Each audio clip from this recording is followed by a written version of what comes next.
Bonjour Stéphane Amarcy, je suis ravi de vous accueillir dans mon nouvelle édition d'Ababook. Alors vous êtes le PDG de DM, qui est une société spécialisée dans l'intelligence artificielle, le big data et les algorithmes appliqués au marketing relationnel.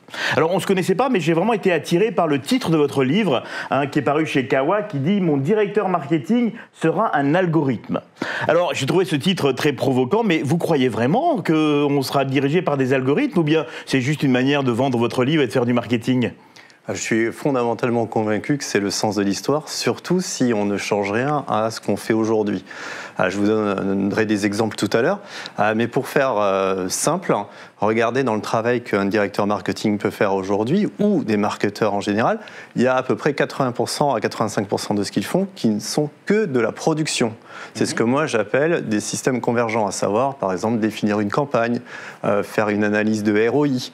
Tout ça c'est parfaitement automatisable. Et il n'y a aucune intelligence particulière à faire ça. C'est juste des bras et des cerveaux, évidemment, qui vont le faire. À partir du moment où c'est automatisable, ça veut dire que les algorithmes peuvent le faire.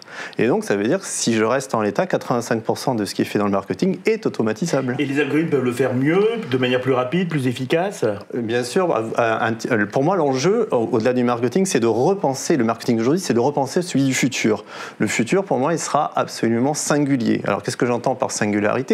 Ça veut dire que chaque client est une entité autonome et qu'il va falloir s'adresser à elle. Imaginez que vous ayez 1 million de clients, 5 canaux et à peu près 100 choses à leur raconter. Vous êtes déjà à 50 millions de possibilités. Bien sûr, ouais. Quel humain peut décider ce qui est le mieux pour chacun ? Alors, ce qui se passe aujourd'hui dans le marketing, c'est quelqu'un qui a une idée lumineuse et qui considère que cette lumineuse sera valable pour une cible donnée. Mais ça, c'est un compromis, c'est une moyenne. En quoi c'est l'optimum pour chacun des consommateurs ? Ça ne marche plus. Et vous voyez que les algorithmes prennent toute leur place. Alors, justement, vous avez un exemple concret. Enfin, dans votre livre, vous parlez d'Uber.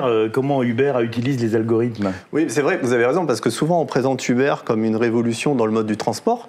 Mais au-delà de cette révolution, qui en est une, il y en a une autre qui est beaucoup plus importante à mes yeux. C'est la transformation du métier, des métiers d'environnement. Alors, qu'est-ce que ça veut dire concrètement ? Qui décide du trajet d'un chauffeur ? C'est un algorithme. Qui décide de la tarification ? C'est un algorithme. Qui décide, in fine, qui est le manager de tous les chauffeurs ? C'est un algorithme. Et donc vous voyez qu'on a tendance à penser que l'algorithme n'est qu'un outil, mais dans ce que je suis en train de dire, mais non, c'est bien plus qu'un outil, c'est également un manager. Donc il a un pouvoir absolument tentaculaire. Alors, votre livre, c'est vrai, il est très didactique parce que, au-delà de vos analyses, vous définissez, on voit la définition de qu'est-ce que c'est que le big data, le smart data, etc.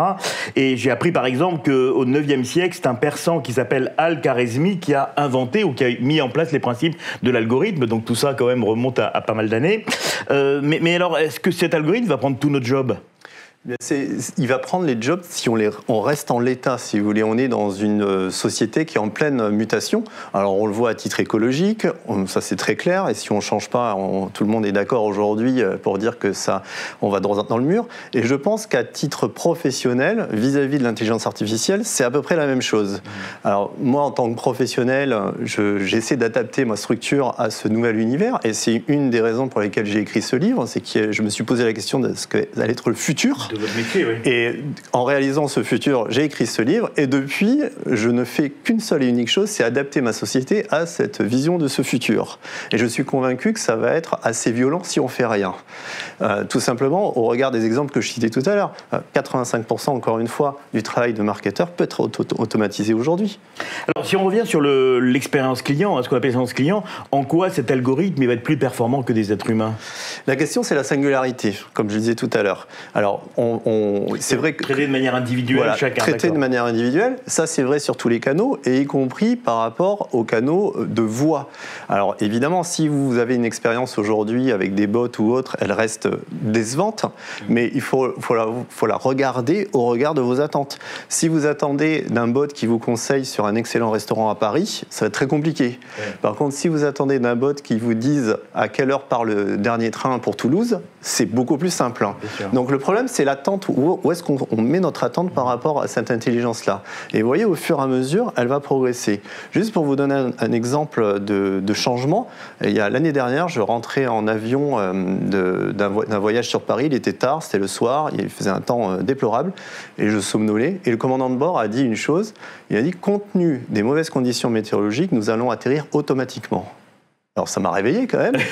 J'ai attendu. Tout le monde s'est réveillé. Tout le monde s'est réveillé, tout le monde s'est regardé. On a attendu qu'il le dise en anglais. Et oui, il a bien dit ça. Mais qu'est-ce que ça veut dire concrètement? Ça veut dire que c'est l'expert, le maître à bord, celui qui a tous les pouvoirs, qui dit « Désolé, mes chers clients. La machine fera mieux que moi. Je suis incapable de faire ce que la machine va faire. Et donc, j'appuie sur un bouton. Mais en plus de ça, j'ai le courage de vous le dire. » Et ce courage-là, il est très important. Parce que ce qu'a fait cette personne, c'est qu'elle a accepté qu'à un moment donné, il y a un outil qui est meilleur que lui. Alors pourquoi un pilote le ferait et pourquoi un marketeur ne le ferait pas? Tout à fait, c'est un très bon exemple que vous donnez là. Donc, est-ce que ça veut dire que la machine étant meilleure que l'homme, d'après ce que vous nous dites, ou plus efficace, tous les métiers du marketing sont condamnés alors? Bien au contraire, ils vont évoluer. Ils vont évoluer. Les 15% dont je parlais qui sont de la divergence, à savoir qui ne sont pas juste de la production, eh bien ces 15%-là vont devoir grandir très fortement et grossir. Parce que qu'est-ce qui compte dans cette partie de singularité? Une fois que j'ai la capacité à gérer automatiquement la relation avec les clients, c'est que l'expérience client soit la plus riche possible, c'est que le domaine des possibilités opérationnelles soit le plus exhaustif possible. Mais ça, c'est pas une machine qui va le faire. C'est très humain comme travail, parce qu'il s'agit de réfléchir, de penser, de diverger, de communiquer. Un conseil à donner à un directeur marketing aujourd'hui, à part lire votre livre, bien sûr. Un conseil? Oui, un conseil, c'est de commencer à adapter son équipe, de réfléchir à ce que sera son futur. Demain, juste à titre d'exemple, en termes de management, il aura à manager des humains et des machines. Comment on compare les deux? Comment on fait des équipes mixtes? Donc son métier, ne serait-ce qu'en manager, aura changé. Donc il se doit absolument de penser, non pas sur les prochaines campagnes des 3 prochains mois, mais de penser à 3 à 5 ans, à 10 ans de l'univers du marketing demain, de l'univers de la société, de sa société, de façon à être performant encore dans ces temps-là, temporalité-là. Dans une précédente émission, on évoquait le métier du vendeur qui évolue, mais je vois que les métiers de marketing également. Alors, dernière question, est-ce que dans 20 ans, on aura encore besoin d'un directeur marketing? Eh bien ça, pour être très sincère, je ne sais pas. Je ne sais pas, tout simplement parce qu'aujourd'hui, tout ce qu'on a en termes d'intelligence artificielle, c'est ce qu'on appelle l'intelligence artificielle dite faible, c'est-à-dire que c'est une intelligence artificielle qui converge. On n'a pas de divergence. La capacité à diverger, c'est ce qu'on appelle l'intelligence artificielle forte, c'est nous, en termes d'humains.